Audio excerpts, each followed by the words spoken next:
Muchísimas gracias y pongo aquí mi para igual. Buenas tardes a todos y muchas gracias por estar aquí. Veo caras no solamente de estudiantes y también sé que no solamente hay personas de la Ibero, lo cual me da muchísimo gusto, de verdad, gracias por el viaje, me imagino son ustedes, ¿verdad? Que han hecho un viajecito para estar aquí. Yo también vengo del sur, así que también es un viaje. Les pregunto si está bien que me dirija a ustedes de esta manera, ¿se escucha o prefieren que utilice el micrófono? ¿Se escucha? ¿Sí? No tengo ningún inconveniente en usarlo, pero me gusta moverme, entonces creo que... ¿O quieres un micro que no tenga para que se escuche mejor? Si ustedes escuchan, para mí está bien. Estamos Okay. de acuerdo, perfecto. Bueno, la plática, conferencia, como quieran llamarle, del día de hoy es justamente acerca del duelo. Y hace unos 10 días, Laura, quien me hizo favor de invitarme a estar aquí, me comentó que había tenido mucho interés en este tema, que había despertado el interés, y entonces pues cambié bastante el enfoque, porque en un principio era una plática, una conferencia para estudiantes de la Ibero, entonces el enfoque que yo le quería dar era duelo con adolescentes, pero cuando supe que no solamente iba a haber adolescentes, dije, qué interesante, y el tener un público heterogéneo creo que va a enriquecer muchísimo esa plática. Pero me estaba preguntando a qué se debe el interés y cuáles son las expectativas que los tienen aquí. Y yo pienso que no es casual que un tema tan difícil llame la atención. Creo que no hay cursos de duelo en la escuela, ni siquiera en la escuela de psicología hay materias que tienen que ver con duelo, y eso me parece una gran falta. Yo que doy clases en medicina, el que no exista una materia de tanatología para médicos, manejo de pacientes en crisis desde el punto de vista psicológico y cómo manejar el duelo, me parece terrible. Entonces observo este hueco, este vacío en muchos niveles, y muchos en lo personal. El duelo es un tema del que se habla hoy en día, afortunadamente, hay espacios en los cuales se habla, y bueno, sin saber cuáles son las expectativas de cada uno, quisiera plantearles cuál es mi idea, qué es lo que traigo el día de hoy. Mi idea es que la primera parte les pueda yo compartir un poco de teoría, mucho de mi trabajo clínico con personas que están viviendo duelo, un par de actividades más y una buena parte, la segunda parte, que se abierta a sus preguntas. Eso es fundamentalmente como quisiera hacerlo. Y quiero empezar platicándoles que desde diciembre, finales de noviembre, diciembre, he estado colaborando con un colegio de aquí de la Ciudad de México, en el cual un chico de 14 años se quitó la vida recientemente. Y trabajé con los compañeros, trabajé con los maestros, y el último trabajo fue un taller que impartí para padres de familia, que se podrán imaginar el nivel de ansiedad que tienen en este momento con respecto a sus hijos, tanto de secundaria como de primaria y prepa. Y la segunda parte de ese día que estuve ahí, di un taller para chicos de secundaria. Y un chico de secundaria me hizo, creo que la pregunta más interesante que me han hecho en toda mi carrera, y me preguntó, ¿cómo es que te decidiste volver tanatóloga? Nadie me lo había preguntado. Y obviamente mi respuesta fue muy espontánea y muy sincera.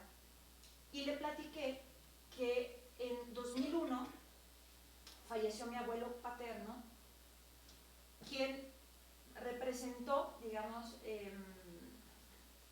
la pérdida de mi abuelo paterno fue la primera gran pérdida que yo tuve en mi vida. Yo era estudiante de psicología en ese entonces, y al darme cuenta que podía hablar de su muerte, podía hablar de él, podía acompañar, estar con mi familia, con sus hijas, mis tías, quienes estaban teniendo mucha dificultad para poder lidiar con esa muerte, a pesar de no haber sido tan inesperada, tan repentina, sino fue el curso de una enfermedad, me hizo ver que quizás podía meterme a esta especialidad, porque el duelo hay que hablarlo. Y hay diferentes formas de hablarlo, pero si somos adultos, adolescentes y adultos, esta es una necesidad. pero lo hablan desde otra perspectiva, lo hablan simbólicamente, a través del juego, a través de actividades. En el niño el lenguaje verbal no es el primer lenguaje comunicativo, sino es el juego.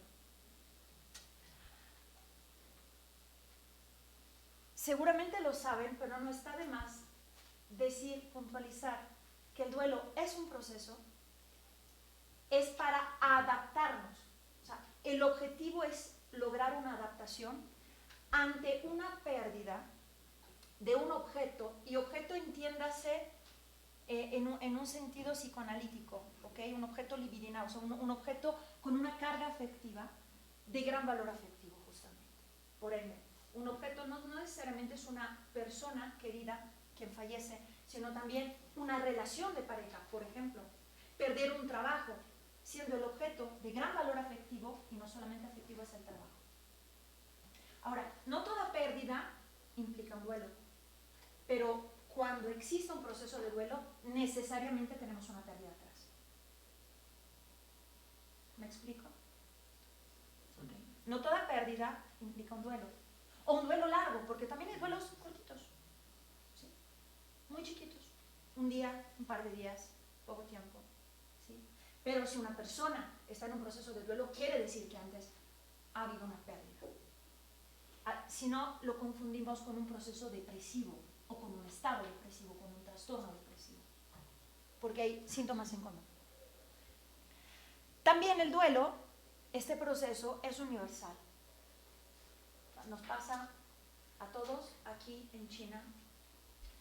Es natural, natural en el sentido de que es natural tener una desadaptación después de una pérdida significativa. Es inevitable, aunque hagamos muchas cosas para evitarlo, y lo vamos a ver, y también es muy complejo. Y yo quise agregar extraño también, sobre todo cuando es el primer duelo. No nos reconocemos porque no es el mismo mundo sin ese objeto perdido. Ahora, como es un tema un poquitín de moda, no me gusta decirlo así, pero hay temas que afortunadamente de los cuales se habla más, vamos a decirlo de esta manera, afortunadamente. También hay literatura que se comparte, y hay literatura actualizada y literatura no tan actualizada.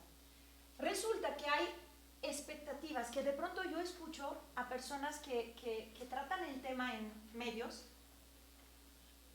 de una manera quizás tratando de simplificar algo que desde mi punto de vista no tiene nada de simple, ¿sí? Creando expectativas de cómo deberíamos vivir un duelo. Estas son las expectativas que normalmente tenemos de cómo vivir un proceso de duelo. Aquí sucede el evento crítico. Así es como me siento, así, bajoneado, triste, con mucho dolor. Depende a quién perdí o qué perdí. Y con el tiempo, ese es un continuum temporal.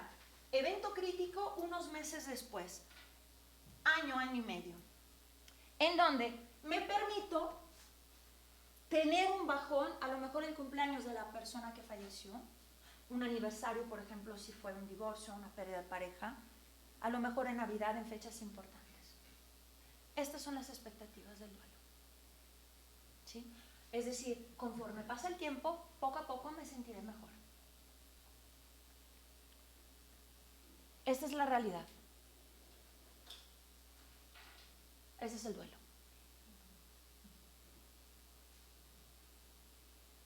Grief es duelo en inglés. Así es como funciona. Eso es lo que podemos esperar. Una maraña. Lo que podemos esperar es no saber cómo nos va.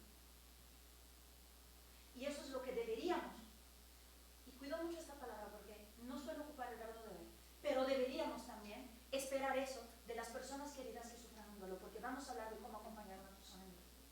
Porque creo que algunos de ustedes están aquí por eso. Creo. Es una idea mía. Así nomás. Entonces, si no hay un continuum temporal, si no hay, estoy bien, me doy permiso en ciertas fechas, ¿qué vamos a hacer con este duelo? ¿Qué en este proceso? ¿Cómo lo enfrentamos? que nos hacen bien, hay cosas que no nos hacen bien, hay cosas que dependen. Muchas preguntas que me hacen cuando se acercan a mí en temas de tanatología tienen que ver con, ¿es normal? Y ¿está bien o está mal? La respuesta más común que yo doy es depende. Vamos a hablarlo un poquito más, vamos a dar un contexto y vamos a determinar si te está sirviendo, no te está sirviendo, ¿no? Ok. Entonces, algunas de las cosas que no funcionan, que no nos hacen bien, son estos. Y quiero especificarlo. Los mecanismos de defensa son intentos, son estrategias que todos ocupamos constantemente en nuestra vida, en nuestro día a día, ante situaciones críticas. Paréntesis, esta no es una clase de mecanismo de defensa, esto no es teoría de Ana Freud, o sea, no. Pero sí quiero hablar de ellos, porque hay ciertos mecanismos de defensa de elección, es decir, que más comúnmente se ocupan durante un duelo. ¿Okay? Y vamos a hablar de eso. Y también hay mecanismos de defensa culturales. O sea, en México se prefieren ciertos mecanismos de defensa, en Alemania otros, porque culturalmente nos movemos diferente, evidentemente. Ahora, son inconscientes, a menos que uno no vaya a terapia seria, ¿sí? Y entonces empieza a ver cuáles son sus mecanismos de defensa, empieza a estar consciente de ellos, ¿de acuerdo? Pero no es una decisión, no es yo decido hoy ponerme el escudo de la negación, no. Es un mecanismo inconsciente que, aguas, ese es un punto importante, es extremadamente útil, importante, necesario, porque busca mantener el equilibrio psíquico en un momento de disrupción, en un momento de incomodidad, en un momento de gran dolor. O sea, sin los mecanismos de defensa estamos desnudos ante el dolor. ¿Por qué voy a hablar de mecanismos de defensa y de duelo? Porque de pronto mecanismos de defensa se instauran en un proceso de duelo y así vivimos el duelo. Entonces, es normal que inconscientemente tengamos reacciones, ¿sí?, durante un tiempo, algunas horas al día, algunos días. Lo que no sirve es instaurarnos en la negación durante 6 meses. Eso es lo que no funciona, lo que no ayuda, lo que no permite procesar el duelo. ¿Sí me expliqué en cuanto a las diferencias? O sea, esos son necesarios, ¿eh? No nos podemos quitar, todos los tenemos y utilizamos varios inconscientemente, son absolutamente necesarios. Pero, ¿qué sucede cuando, para evitar el proceso de duelo, me apego? Entonces, porque reducen la angustia, evidentemente. Este es uno de los favoritos culturalmente. Con una frase, y a mí me encanta porque en mis clases con los chicos, yo imparto una materia en la NAVA que se llama gerontología. Hablamos de la persona de tercera edad, hablamos también de tanatología y duelo. Una frase que me encanta y que dentro del contexto de clase es una palabra censurada, es una frase censurada, que es esta. Y es la frase favorita de los adultos cuando hay una pérdida en la familia para dirigirse a los niños. Es la mentira más piadosa que hace que muchos papás tengan la nariz muy larga, como Pinocho. ¿Sí? Porque no es cierto que no pasa nada, claro que está pasando. El niño es chiquito, no es tonto, no es ciego emocionalmente. ¿Sí? Y este mecanismo se llama, díganme, ¿por qué puede pasar eso? ¡Claro! Ahí está. Ahora, la negación, por eso puse la frase, porque hay una definición de Freud que me gusta mucho, porque es un mecanismo verbal por medio del cual lo reprimido se reconoce, pero de manera negativa. No estoy triste, no estoy tan mal, no le estoy pasando tan mal. Si fuera un contexto analítico, sabemos que todo lo que se niega en análisis es una afirmación, justo por este principio. Entonces estoy diciendo que sí estoy triste, que sí estoy pasando mal, pero no pasa nada. ¿Sí? Implica negar algo afirmando otro argumento que sigue sosteniendo lo que fue negado al mismo tiempo. Es una paradoja. ¿Sí? Ahí voy. No está tan mal, o sea, ahí voy, no me siento tan triste. ¿Sí? Entonces no pensemos en la negación necesariamente desde un punto de vista patológico, ¿no? O sea, desde un punto de vista incluso psicótico, una persona que habla por ejemplo, de un ser querido fallecido como si estuviera vivo. Eso sería el extremo de la negación y estamos hablando ya de rasgo psicótico o de una franca psicosis, ¿de acuerdo? Estamos hablando de nosotros aquí. ¿Qué hacemos en el día a día? ¿Sí? Luego, tenemos otra, que es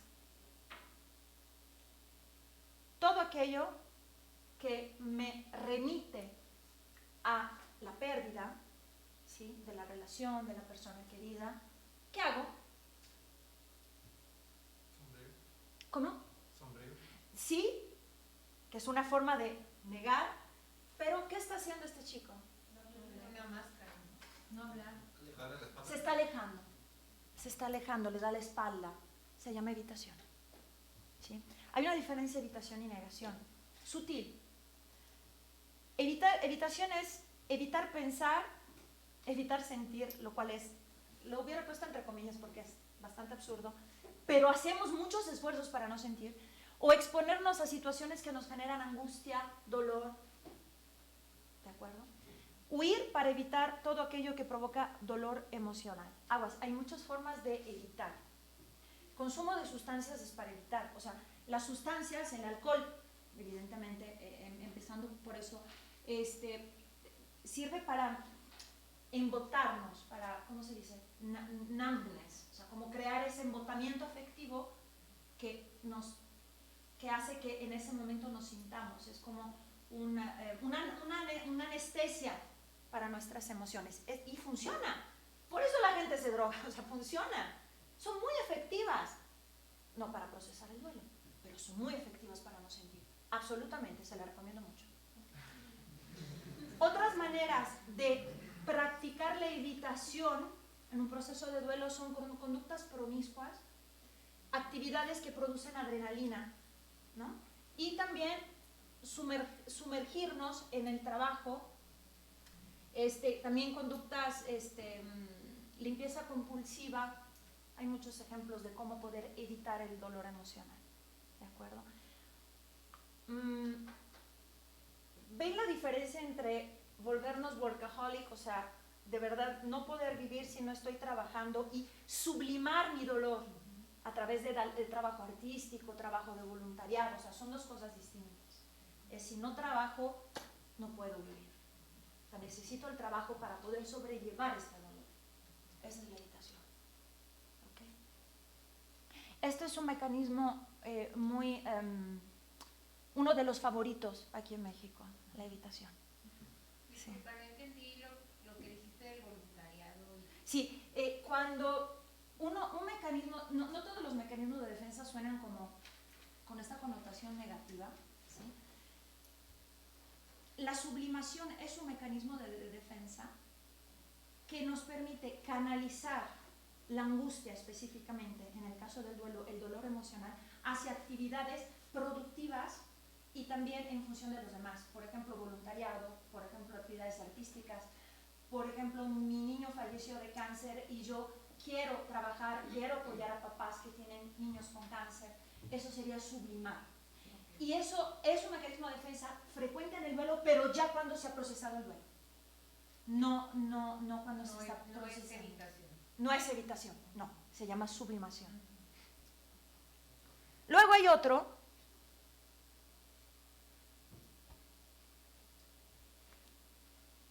A ver qué les parece, qué les suena. Pueden decir lo que sea, lo peor que puede pasar es que digan, ¿no? Hablar por hueco. Ok, ¿qué más? Reproches, culpas. Parecería, ¿verdad? Las imágenes que escogí. Pero no. Hablar con todo revuelto. Hablar con todo revuelto. Sí tiene que ver con hablar porque sí se expresa verbalmente como reflejo de un mundo interior, pero bien, Laura, justamente. Racionalizamos el dolor, construimos una narrativa, una explicación, una lógica que exprese ¿qué está pasando? Es una estrategia igual, como todas las demás, para no conectar con estos sentimientos, con esa angustia, con esa tristeza, ¿sí?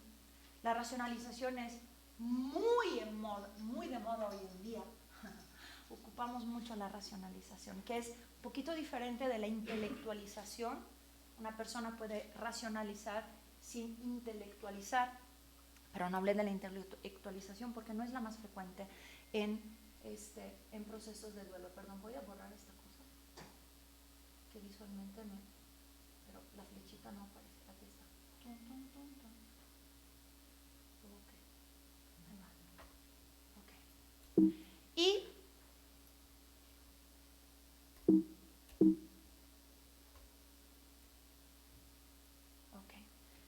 y hay otra que es un mecanismo de defensa, diría el primero, el más importante que utilizan los niños, pero también los adultos. Repito, utilizan, entre comillas, son mecanismos inconscientes. ¿Cuál les suena? Evadirlo. No precisamente. No hablarlo. No, bueno, en efecto, normalmente no se habla, pero sí se puede expresar verbalmente. ¿No es la proyección? Buena hipótesis. Son las conductas regresivas. Ahora, las conductas regresivas en niños son síntomas de duelo, síntomas de angustia, síntomas de tristeza. O sea, el niño expresa el duelo principalmente a través de conductas regresivas y somatización. Ejemplo, el niño que vive una situación de bullying en la escuela, un niño de primaria, y que le duele mucho la panza y que no puede ir a la escuela porque le duele mucho la panza. Es una somatización. Conducta regresiva es el ejemplo de una pérdida. Un niño, 5, 6 años, desde los 4 años, que vive la pérdida de la llegada de un hermanito. La conducta regresiva más frecuente es hacerse otra vez en la cama, ¿no? O tener angustia de separación. Mamá, mamá, no me dejes. O papá, papá, no me dejes. Son conductas regresivas, es decir, es regresar a conductas que pertenecen a otro momento del ciclo del desarrollo, ¿sí? Son mecanismos de defensa, ¿de acuerdo? En un adulto, por ejemplo, en adolescentes se manifiesta con panchos, como el adolescente explota y desde los 9 años no explota, por ejemplo, ¿no? Así, una crisis muy fuerte, ¿de acuerdo? Pero también vieron la imagen del hombre en el trabajo, que de pronto no se hace cargo de ciertas responsabilidades que le corresponden, ¿no? Que delega, que deja, ¿sí? Es una conducta regresiva. Estos son los mecanismos de defensa más frecuentes durante un proceso de duelo.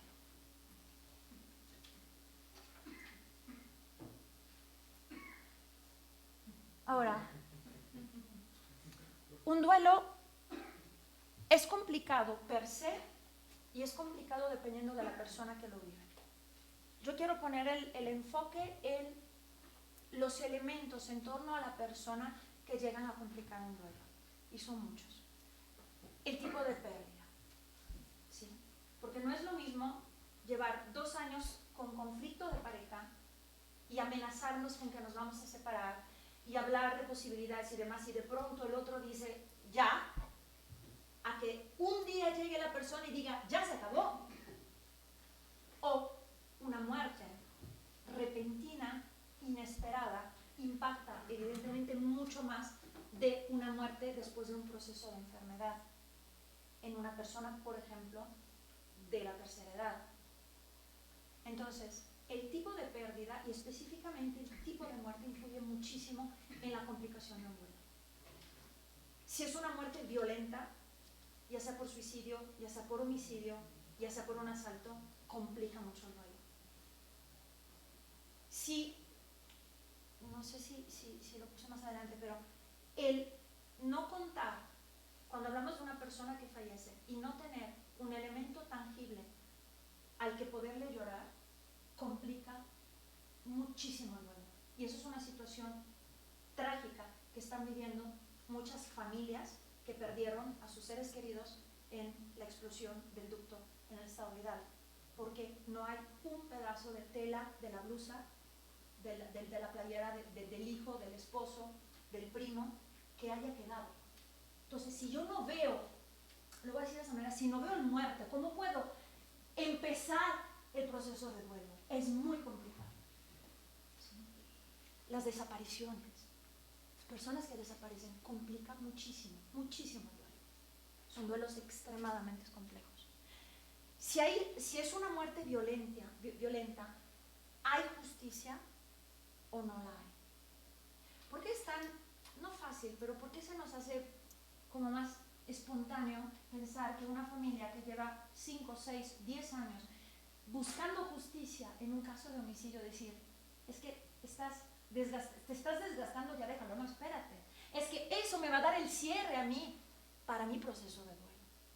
Entonces, el tema de la justicia es importante en un proceso de duelo. ¿Cómo me dieron la noticia en torno a la pérdida? ¿Con qué palabras? ¿Tuvieron tacto? Me dejaron esperando 2 días cuando ya lo sabían. Eso provoca muchísimo enojo. Y eso pasa mucho con los adolescentes y con los niños. No, espérate. Vamos a esperar. ¿A esperar a qué? ¿Sí? Una de las preguntas más frecuentes que me hacen es ¿cómo damos una noticia a un niño?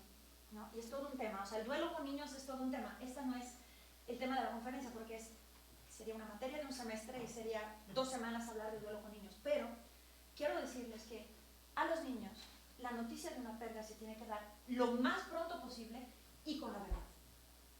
No hay manera de disfrazar una pérdida, no hay manera de embellecer la muerte.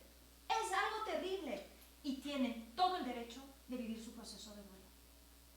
Lo que hace que sea muy complicado si ocultamos, porque pobrecito, es que le va a doler, claro que le va a doler y tiene que dolerle para poder procesarlo. Tiene que, aguarde, hay que comunicarlo con ciertas pautas, cierto lenguaje, pero con la verdad y lo más pronto posible, porque los niños sienten. O sea, si falleció el abuelo, sienten que hay cambios, que las personas a su alrededor hacen cosas distintas, se mueven distinto, entonces no entiende. Y si está a partir de los 4 o 5 años, empieza a tener muchas fantasías y puede pensar que él hizo algo malo y por eso no se lo quieren decir. Entonces, no hay que dejarlos en sus fantasías, que pensar, ¿qué pasó con el abuelito? ¿Qué está pasando? Hay que decirlo, hay que hablarlo. Y se puede hacer. Y puede ser una experiencia de verdad trascendental para ellos. También un duelo se complica dependiendo de cómo la familia afronta la pérdida en las horas y días sucesivas a la noticia. Si hay cohesión familiar, si todo el mundo se pelea, si una persona quiere el funeral de una manera, otro de otra. Esos conflictos complican un duelo, sobre todo para las personas más allegadas. También la relación, si es con la persona fallecida, puede llegar a ser complicado si la persona fallece cuando tenemos temas pendientes, cuando tenemos conflictos, cuando hace 5 años no hablo con mi papá y de pronto fallece mi papá. Eso complica un duelo. Si hubo despedida o no. Recuerdo de regreso del penúltimo viaje que hice a Italia, yo soy italiana y voy cada que puedo a ver a mi familia, y de regreso acabamos de aterrizar al aeropuerto de México, estaba sentado a mi lado un señor de unos 40 y tantos que estaba francamente con ansiedad y lo veía ansioso y le pregunté, no recuerdo cuál fue la frase para iniciar la conversación, pero le pregunté que creo que a qué había ido a México, a qué había venido a México, si vivía aquí, si vivía allá, y me platicó que había venido porque su mamá se encontraba muy enferma en el hospital, entonces que todos los hermanos ya estaban ahí y faltaba él. ¿Quién vivía él? No recuerdo, en alguna ciudad de Estados Unidos. Aterrizamos, todos prenden los celulares, en cuanto prende su celular le llaman por teléfono y empieza a llorar, y yo instintivamente me acerco, le doy un Kleenex y él me dice, ya falleció mi mamá. No se pudo despedir. Perdón, por internet que no se escucha, entonces que si podemos usar. Perdón, muchas gracias. Entonces, también cuando hay una pérdida y no se sabe por qué, le pasa mucho a los adolescentes, ¿sí? Que les dicen, estaba enfermo, sí, pero quiero saber los detalles, ¿qué pasó? ¿Sí? Entonces, y también cuando hay culpa, ¿sí? No solamente culpa porque a lo mejor hay una relación conflictiva con la persona que falleció, sino también culpa por pensar, sentir que no hemos hecho lo suficiente para que esta persona sobreviva, como si su vida dependiese de nosotros. Como ven, hay muchos factores que complican un duelo. Bueno, justo estoy hablando por micrófono y vamos a ver un video. Ahorita si me pueden ayudar.